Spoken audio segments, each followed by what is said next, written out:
नमस्कार।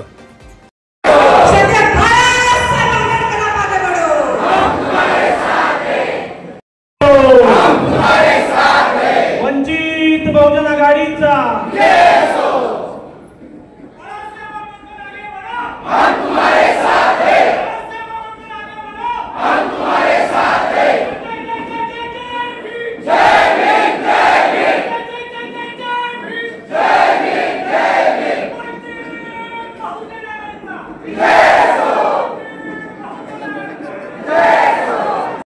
वंचित बहुजन आघाडीच्या वतीने 25 नोव्हेंबर 2025 रोजी शिवाजी पार्क दादर या ठिकाणी संविधान सन्मान महासभेचं आयोजन करण्यात आलेलं आहे।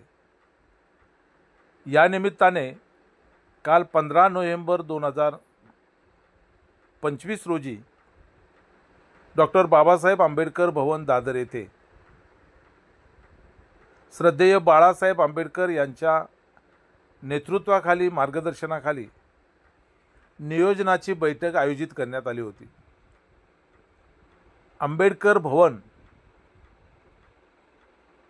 वंचित बहुजन आघाडीच्या कार्यकर्त्यांनी तुडूंब भरून गेले होते।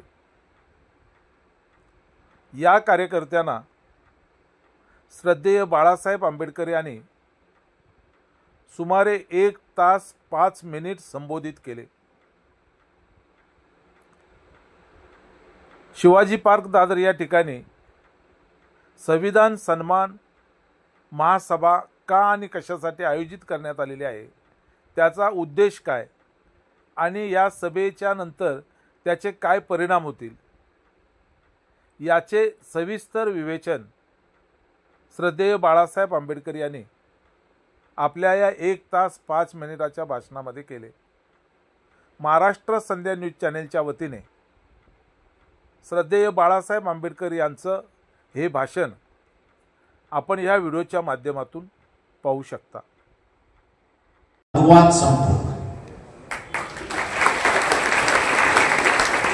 त्यांनी इथला मनुवाद संपवला आणि मानवतावाद या देशामधला सुरुवात ही जनतेची ताकद। तुमच्या डोक्यात काय आहे? तर आमदार खासदारांची ताकद आहे, बरोबर? तुमच्या सगळ्यांच्या डोक्यामध्ये आमदार खासदाराची ताकद आहे की आपल्याकडे आमदार नाही, आपल्याकडे खासदार नाही, आपण कसं वाचवणार? हे का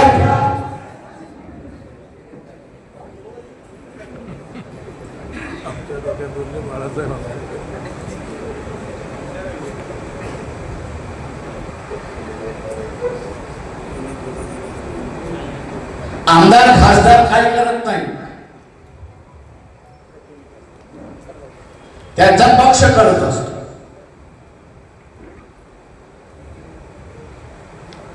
आणि त्या पक्षाला थांबवायचं असेल तर एकच ताकद थांबू शकते आणि ती म्हणजे जनतेची ताकद थांबू शकते।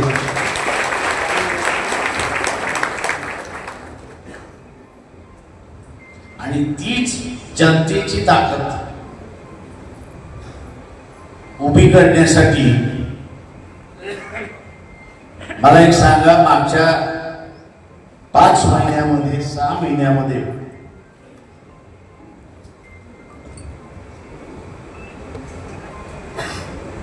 पक्षाचं त्या तऱ्हेनं स्ट्रक्चर उभं राहिलं, प्रचारकांची एक वेगळी फळी उभी राहिली की न राहिली?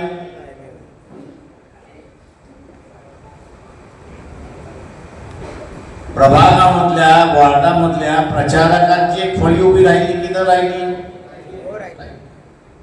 आता ह्या प्रचारकाच्या फळीने प्रचार केला पाहिजे की आणखी काय केला पाहिजे? तर जी जबाबदारी आपल्याकडे दिली आहे ती जबाबदारी जर आपण पार पाडली, जी जबाबदारी दिली आहे ती जबाबदारी जर आपण पार पाडली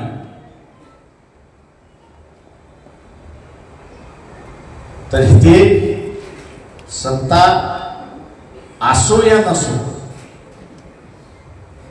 सत्ता असो या नसो,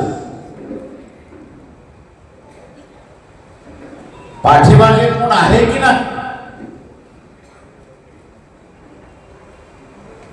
याच जनतेच्या जोरावरती हे संविधान तुम्ही वाचू शकता.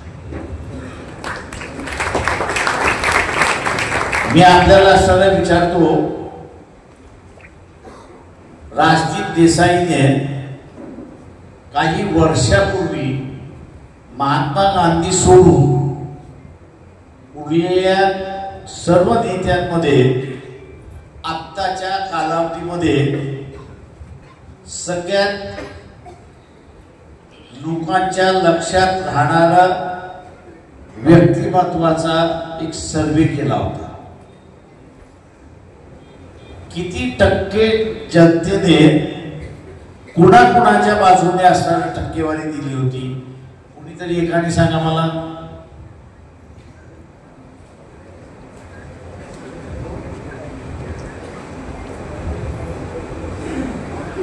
कोणीतरी सांगा.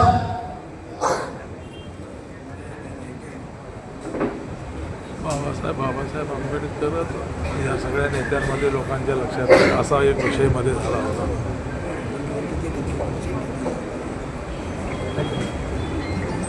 नाही सांगता येणार.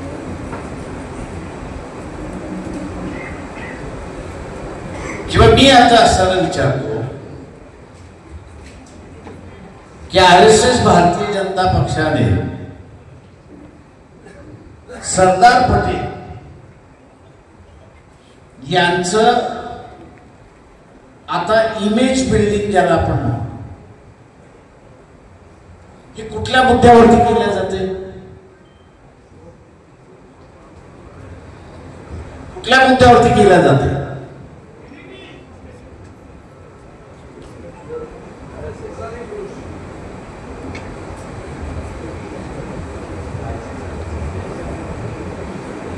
कुठल्या मुद्द्यावरती केल्या जाते?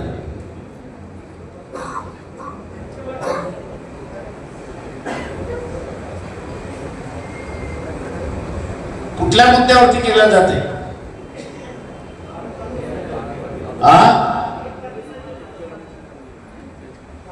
भारत पाकिस्तानच्या मुद्द्यावरती. अजून काय?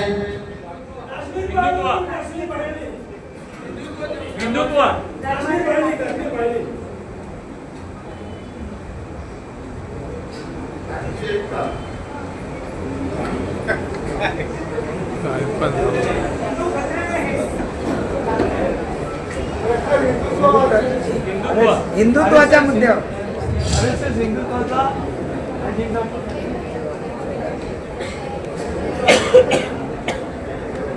तरी तुम्हाला असताना ओळखता येत नाही.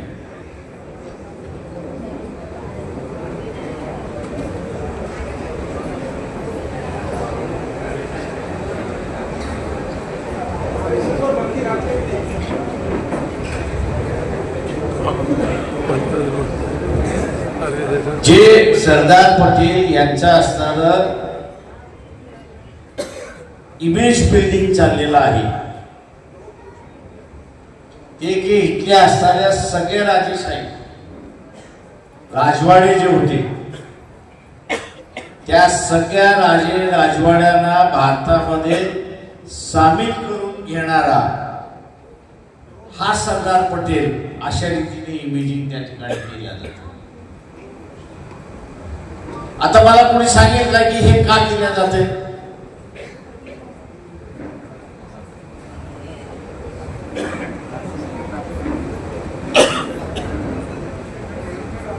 राजकारण हे नुसतं मताचं राजकारण नसतं. नेहरूंना बदनाम करण्याचं राजकारण हे नुसतं मताचं राजकारण नसतं. तर त्या सगळ्यांच्या पाठीमागे एक अजेंडा असतो. तो अजेंडा काय आहे सध्या? हिंदुत्व राज्य आणणे. तो अजेंडा काय आहे? हिंदुत्वाचं राज्य आणणे आणि संविधानाचं ऐका रे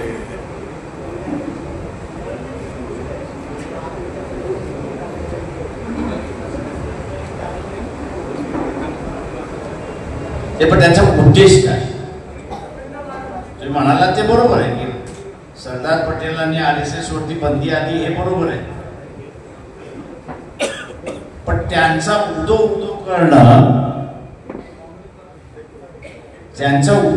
करणं म्हणजे त्यांनी बंदी आणली RSS वरती याचा सुद्धा उदो होता. त्यांना फायदा काय, आपली स्वतःची बदनामी करू.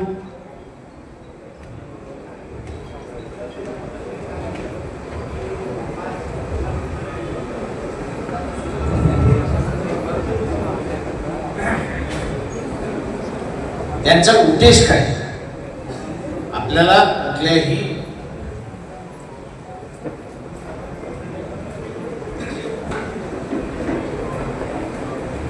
आंदोलनामधलं जर हेतू लक्षात आला नाही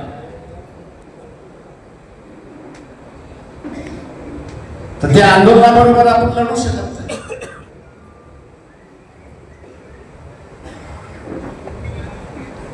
तेव्हा हेतू लक्षात येणं हा महत्वाचा.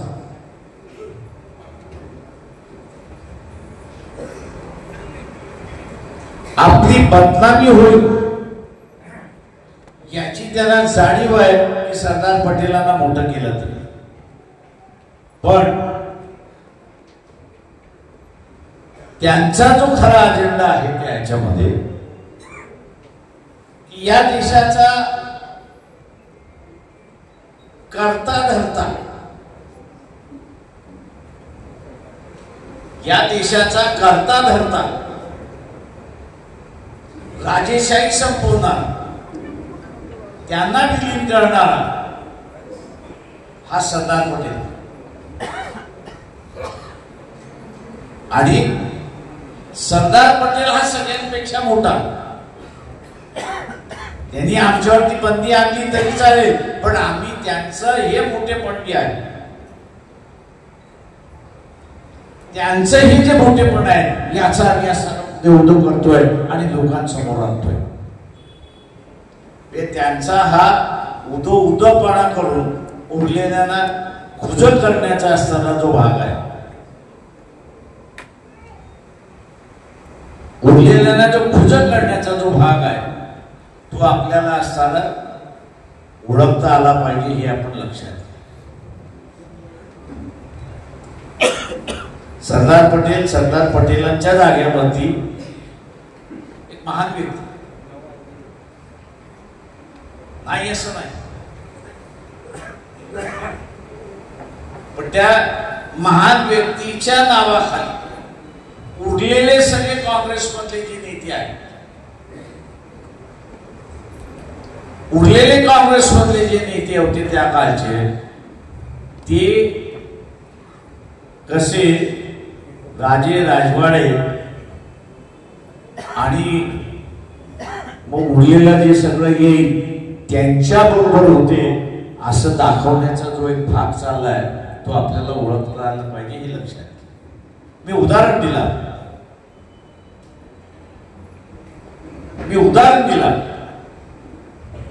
तो हेतू लक्षात आला तर मग त्याला नामोहरण कसं करायचं, तोंड कसं द्यायचं, त्याच्याशी लढा कसा उभा करायचा याची स्ट्रॅटेजी मग त्या ठिकाणी ठरते. आणि ती ठरवता येते हे आपण लक्षात घ्या. आणि म्हणून पक्षामध्ये ज्यांच्यावरती जी जबाबदारी दिलेली आहे ती जबाबदारी त्यांनी पार पाडली. तर मी असं म्हणेन की आपण कोणी नसलं तरी आपण थोपू शकतो हे लक्षात.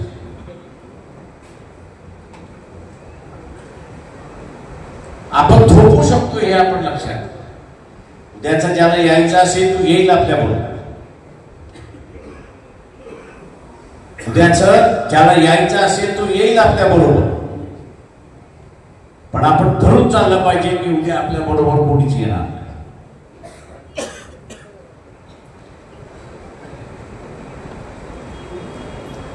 उद्या कोणी येणार नाही म्हणून आम्ही असं गळून पडायचं का?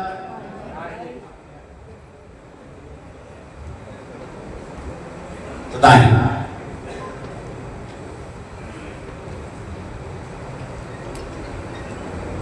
आणि म्हणून सत्य मिळण्यासाठी लढलं पाहिजे, पण लढत असताना स्वतःचं चारित्र्य सुद्धा पाहिजे हे लक्षात.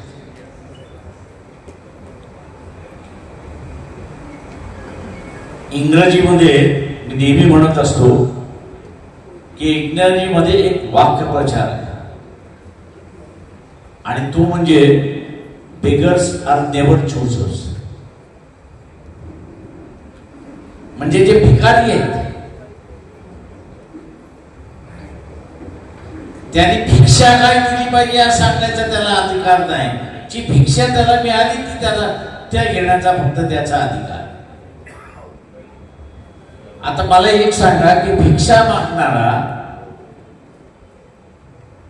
हा सत्ताधारी होऊ शकतो का?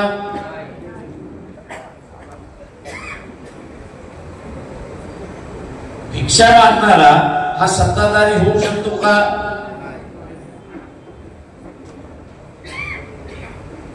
नाही असं उत्तर असेल तर मग आपलं चारित्र्य कसं पाहिजे?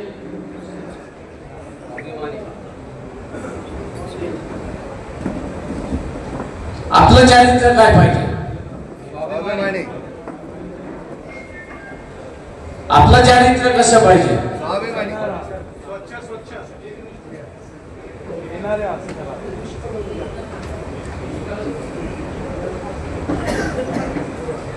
बाबासाहेब नेहमी म्हणत होते की ज्यांचं चारित्र्य आहे ते इतिहास घडवू शकतात, ज्यांचं चारित्र्य नाही ते कधीच इतिहास घडवू शकत नाही.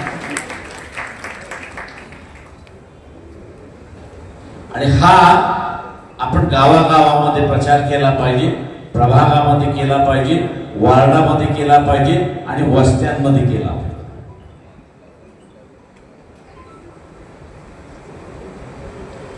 तेवढंच नाही, ते इलेक्शन मध्ये वाटायला आले की लुटायचं कामही केलं पाहिजे. होईल मारामाऱ्या, 2-4 जणांना ठोकायला लागली, ठोकून काढा. पोलीस स्टेशन मध्ये जाणार नाही का? पोलीस स्टेशन मध्ये जायचं असेल तर ते आणलेच कुठून ते पहिल्यांदा सांग.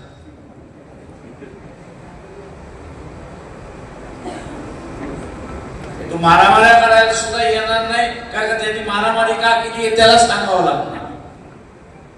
मी पैसे वाटप करायला गेलो होतो म्हणून मारामारी केली हे तर सांगितलं तर पहिल्यांदाच वादमध्ये जातो.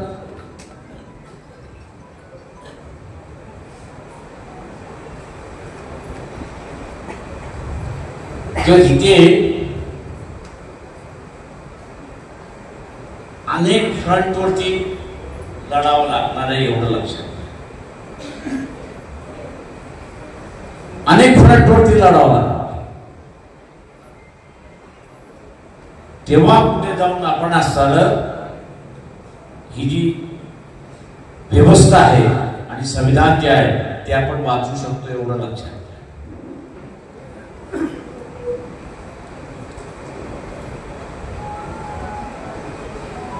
संविधान आणि व्यवस्था हे आपण वाचू शकतो.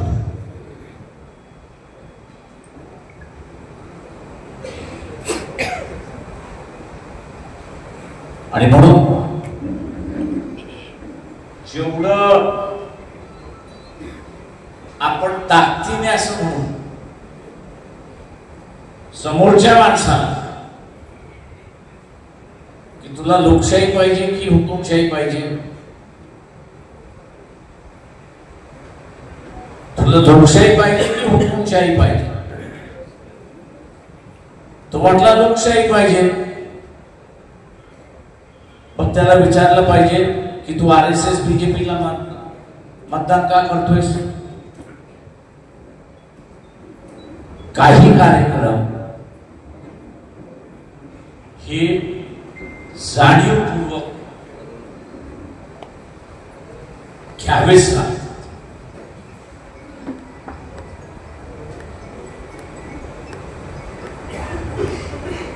जाणीवपूर्वक घ्यावे लागतात आणि ते लोकांच्या मनावरती बिंबवावे लागतात.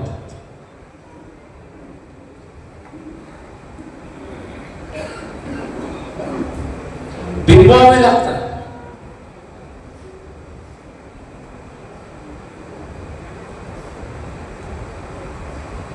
आणि ते चौकांमध्ये झाले तर लोकांच्या डोक्यामध्ये बसले. पण तेच कार्यक्रम थांबवले आणि 5 वर्षानंतर तुम्ही विचारलं आणि या चौकामध्ये कार्यक्रम काय झाला, तो विसरून गेलेला असतो. तो विसरून गेलेला असतो.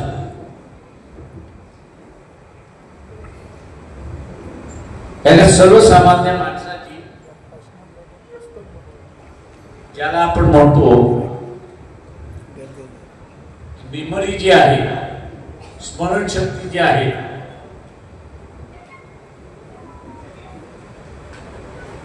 काही वेळेस तो विसरून जातो. आणि म्हणून ज्यावेळेस पक्ष असताना म्हणतो की बाबा 15 ऑगस्ट RSS नी काळा दिवस साजरा केला. त्यावेळी झेंडावंदन झाल्यानंतर तिथेच हा दिवस, काळा दिवस साजरा केल्यामुळे RSS मुर्दाबाद हा नुसता तिथे बाजूला बोर्ड लावला तरी मेसेज जातो. लोकांची स्मरणशक्ती, विचार करण्याची शक्ती ही पुन्हा तुम्ही जागृत करता की काळा दिवस, स्वातंत्र्याचा दिवस, काळा दिवस साजरा करण्याची प्रथा ही कोणी पाडली तर या देशामध्ये कोणी पाडली?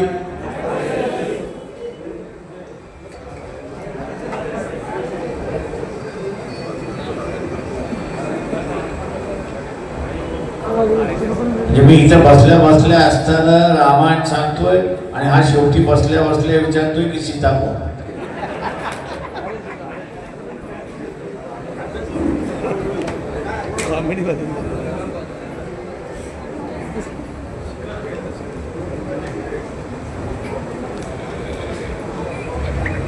त्यामुळे आपण सगळ्यांनी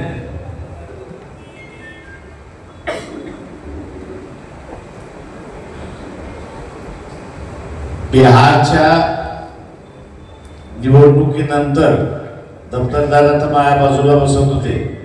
मी त्यांना विचारलं होतं काँग्रेसबद्दल मुसलमानांची चर्चा काही आहे, तर ते मला असं सांगत होते की मुसलमानांमध्ये चर्चा अशी आहे की ईव्हीएमनी बिघाड केला. मी त्यांना म्हटलं मान्य, ईव्हीएमनी बिघाड केला, पण मग तीच गोष्ट RJD साठी व्हायला पाहिजे होती. तीच गोष्ट RJD कडे व्हायला पाहिजे होती. पण दुर्दैवाने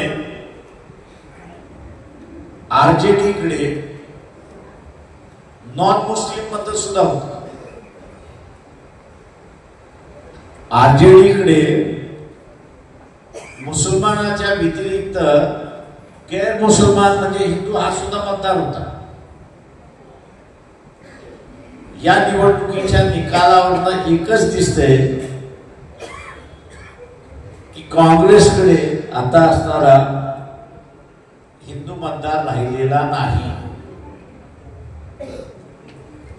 मतदार जो राहिला तो मुसलमान मतदार राहिला, सेक्युलरवादी मतदार नाही तो राहिला, मानवतावादी मतदार राहिला. आणि म्हणून त्यांचा असताना पतन झालंय हे आपण लक्षात. हा मोठा धडा आहे आंबेडकर फुले शाहू आंबेडकर नाशिक.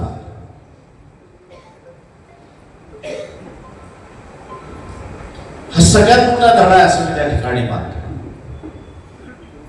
आणि दुसऱ्या बाजूला संधी सुद्धा, दुसऱ्या बाजूला संधी सुद्धा आहे हे आपण लक्षात.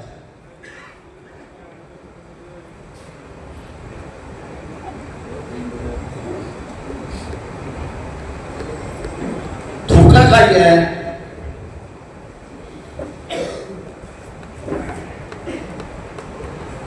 की आम्ही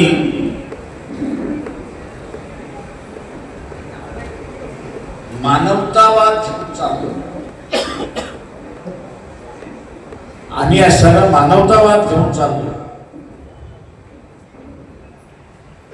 हे सांगण्यामध्ये कुठेतरी तो कमी पडतो.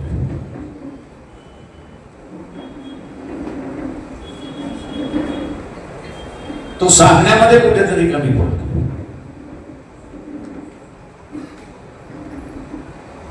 मला कार्यकर्ता आला, लोक आले, मी मागासवर्गीय आहे असं तो म्हणायला लागला की त्याचा अर्ज घेतो, फाडतो, काचऱ्याच्या टोपीत टाकतो आणि त्याला म्हणतो जाती.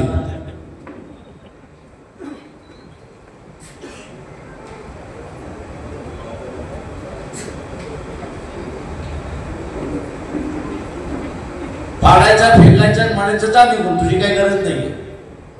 का तू मानवतावादी असेल तर मी तुझा मदत करेन.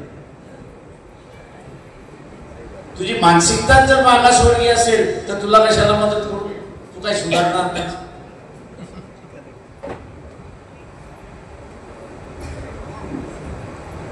तेव्हा ही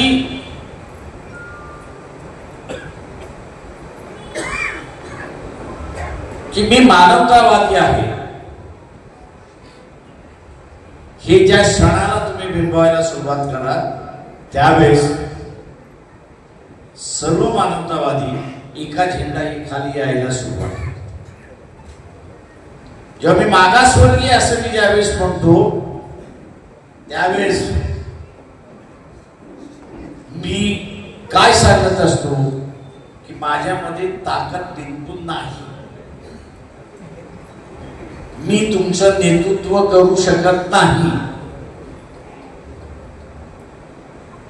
मी सगळ्यात दुबळा माणूस आहे. मी माझं स्वतःचंही संरक्षण करू शकत नाही.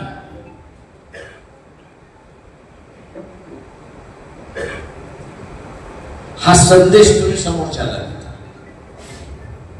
आणि हा संदेश ज्यावेळेस तुम्ही समोरच्याला देता त्यावेळेस समोरचा म्हणतो अरे हा स्वतःलाच वाचू शकत नाही तर हा मला काय.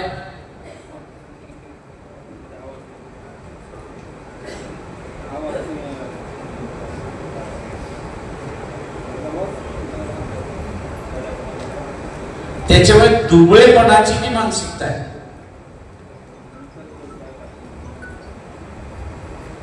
ही जी दुबळेपणाची जी मानसिकता आहे ही दुबळेपणाची मानसिकता नेतृत्व निर्माण करत नाही हे लक्षात. ही नेतृत्व निर्माण करत नाही. मला अनेक जण म्हणतात आम्हाला जिंकायचं गणित. म्हटलं तू नोकरीला लागलायस? म्हणतो होय. तुला पगार किती आहे? तो म्हणतो ₹1,00,000. म्हटलं इलेक्शनच्या कालावधीमध्ये 10,000 खर्च करू शकतोस का? तो गप्प बसतो.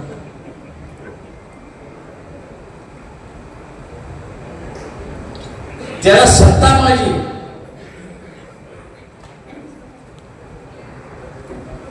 पण ती सत्ता मिळवण्यासाठी चुकीची असेल पण जी काही व्यवस्था झालेली आहे त्या व्यवस्थेला मी ताब्यात घेतलं पाहिजे ही त्याची मानसिकता.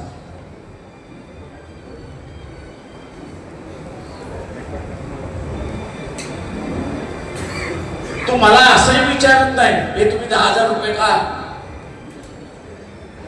बसतो निघून जातो. ही मागासलेपणाची मानसिकता. भिकारपणाची असणारी मानसिकता आहे. आणि म्हणून बाबासाहेबांनी असं म्हटलंय की ज्याची दान देण्याची असणारी वृत्ती आहे,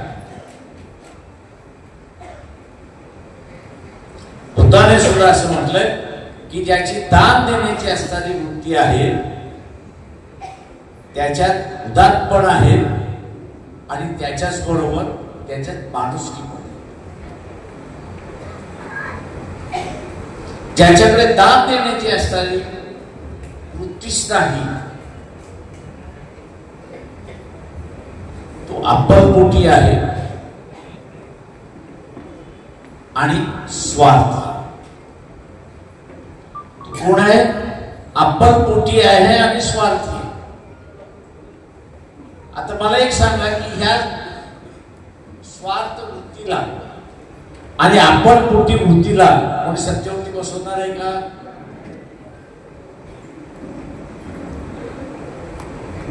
का सत्तेमध्ये बसायचं असेल तर लोकांचं कल्याण करायचं असतं, आणि लोकांचं कल्याण करायचं असेल तर देण्याची वृत्ती असणं हे महत्वाचं आहे.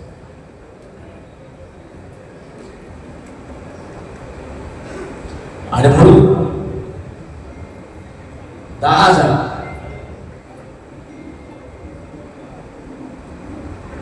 ज्यांची खर्च करण्याची ऐपत आहे आणि त्यांना असं वाटतं आपली सत्ता आली पाहिजे असे ज्यांना वाटतं त्यांनी हा निधी स्वतःच्याच वार्डामध्ये स्वतःच्याच प्रभागामध्ये सत्कार्यासाठी लावला. म्हणजे कुठल्याही पद्धतीचं सत्कार्य असेल ते जर लावलं आणि त्यातून तुम्हाला असताना मतदान मिळायला लागलं तर तुम्ही विजयाकडे जाता हे असताना लक्षात. त्याच्यामुळे नुसतं उमेदवार नाही,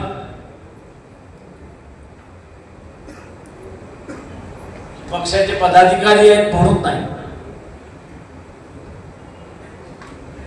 तर इलेक्शनच्या कालावधीमध्ये जो स्वतःला मी फुले शाहू आंबेडकरी विचाराचा पायक काय असं म्हणतो त्या सगळ्यांची जबाबदारी होते की सत्तेमध्ये बसताना माणूस हा फुले शाहू आंबेडकरी विचाराचा असला पाहिजे आणि मग तो माझा माणूस असला पाहिजे. ही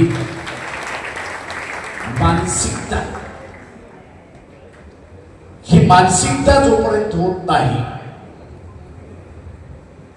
ही मानसिकता जोपर्यंत होत नाही तोपर्यंत ऊर्जाही होत नाही की तिथे मी असताना केलं. चर्चा मी काय करणार हा, मी कार्यकर्त्यांना म्हणतो की असा मिळाला नाही मिळाला गांडीवरती 2 लाथा घालत पहिल्यांदा हे करा, मागं पुढं बघायचं नाही. अजिबात म्हटलं मागं पुढं बघायचं नाही. तू पोलीस स्टेशन मध्ये जाईल, तू 4 आपण काय नाही पहिल्यांदा 2 घालायच्या. का तू काय करणार, हा काय करणार, काय त्याचं राहिले असं जे वाक्य वापरतो त्यावेळेस तो वातावरण पूर्णपणे बिघडत असतो हे आपण लक्षात घ्या. आणि त्या क्षणाला तुम्ही असताना त्याच्या गांडीवरती 2 लाथा मारल्या, त्या 2 लाथामुळे साल्याला झोडून काढला.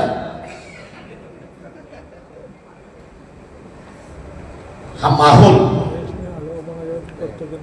त्या वार्डामध्ये होतो आणि प्रत्येक जण मारला ना. ते 2 लाखांचा असताना 15 दिवस प्रचार चालतो आणि उमेदवाराच्या बाजूचं मतदान व्हायला सुरुवात होतो अशी असणारी परिस्थिती. आणि म्हणून माझं आव्हान आहे आपल्या सगळ्यांना या ठिकाणी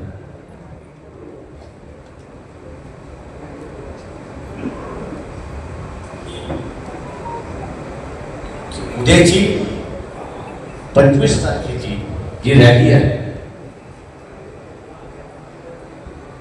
जी एक दहशत आपण निर्माण केली, तिला जिवंत ठेवायचे, त्या दहशतीला जिवंत ठेवायचं की या देशामधला संविधानवादी जो आहे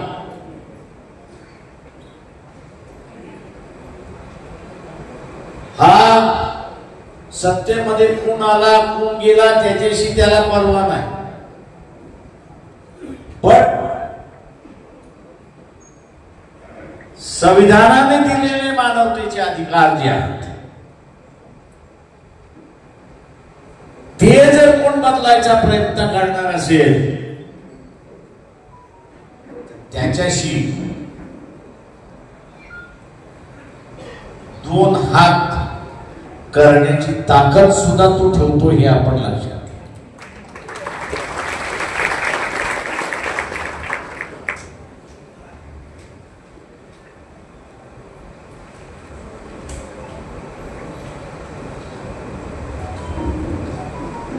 सभा 25 तारखेची असताना ही सभा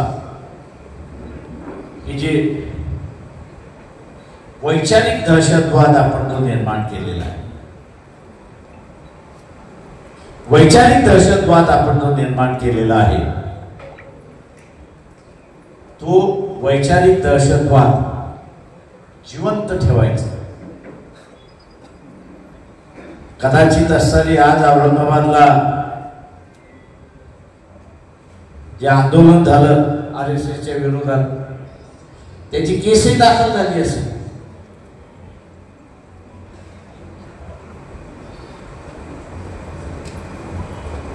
बघलेली ती असणारी केस दाखल केली असेल की हे जर रजिस्टर नसेल तर यांना असणार दहशतवादी म्हणून घोषित करून टाक. हा लढायचा भाग. तो एकटा बिचारा कार्यकर्ता लढला. ही सभा त्याची ताकद झाली पाहिजे हे आपण असं ही सभा जे जज आहेत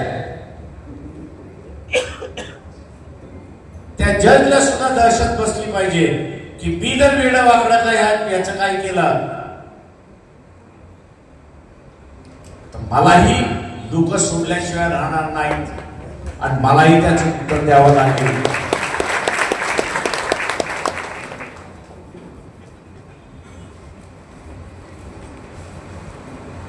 आणि म्हणून हा जो वैचारिक दहशतवाद आपण निर्माण केलेला आहे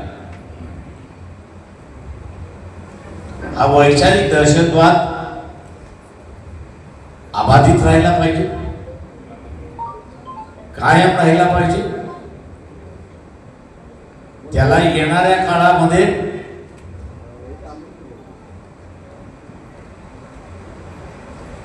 पॉझिटिव्ह निर्माण झाला पाहिजे.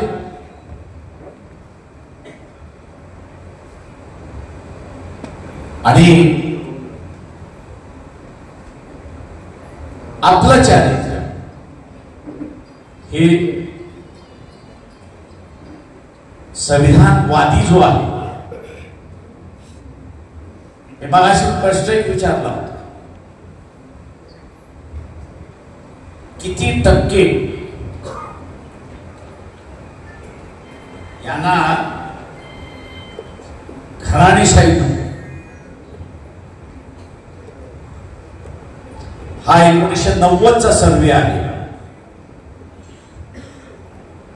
या 1990च्या सर्वे प्रमाणे 51% लोकांनी त्यावेळेस सांगितलं होतं की आम्ही घराणेशाहीच्या विरोधात आहोत.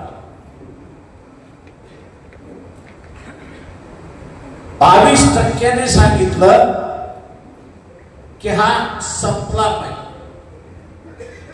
51 आणि 22 किती होतात? किती? हे 73% जनता कुठला पुरस्कार करते? कसला पुरस्कार करते?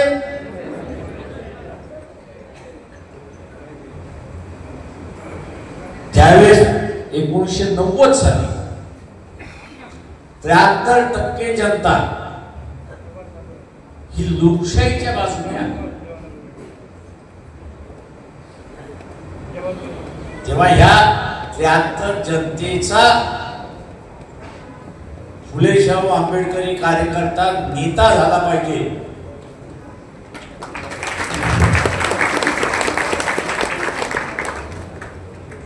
त्याचा नेता झाला पाहिजे हे आपल्या डोक्यात असलं पाहिजे. ना काही मी मागासवर्गीय आहे हे डोक्यात असलं पाहिजे.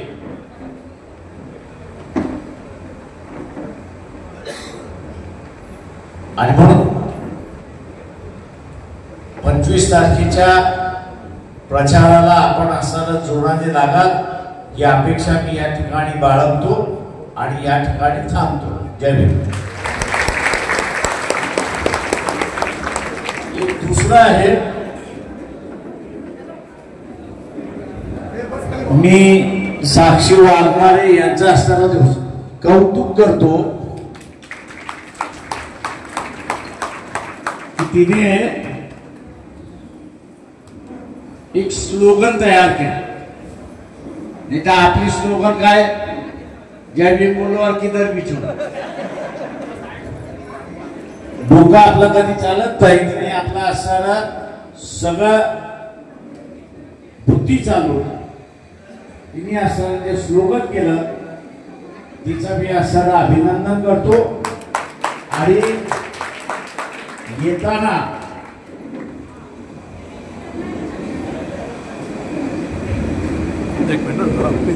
संविधान आमचं आणि नंतर दुसरं केलेलं आहे न्याय आमचं. मी म्हणालो आपण सगळ्यांनी शस्त्र आहे असं म्हटलं पाहिजे. न्याय आमचं, न्याय आमचं, न्याय आमचं. ही बुद्धीची क्रिएटिव्हिटी आहे, त्याला दाद देतो आणि सगळ्या उपस्थितांना सांगतो की नुसतं जय भीम बोलो ही स्लोगन सोडा, काही गरज नाही. या अशा स्लोगन्स तयार करा की ज्यातून लोकांचं प्रबोधन होतं.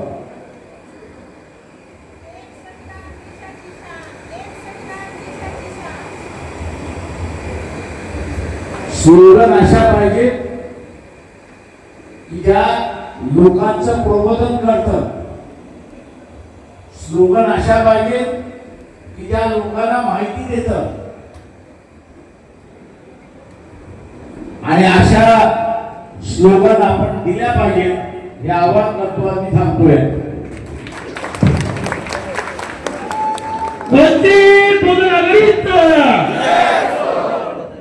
उपस्थित सर्व सहअध्यक्ष जे उपस्थित आहेत त्यांना सूचना आहे, आपण सर्व मुंबईच्या कार्यालयामध्ये थांबायचं आहे. सहअध्यक्षांना सूचना आहे, त्यांनी सर्व सहअध्यक्षांनी मुंबई कार्यालय इथे थांबायचं. आपल्याला थोडी चर्चा करायची.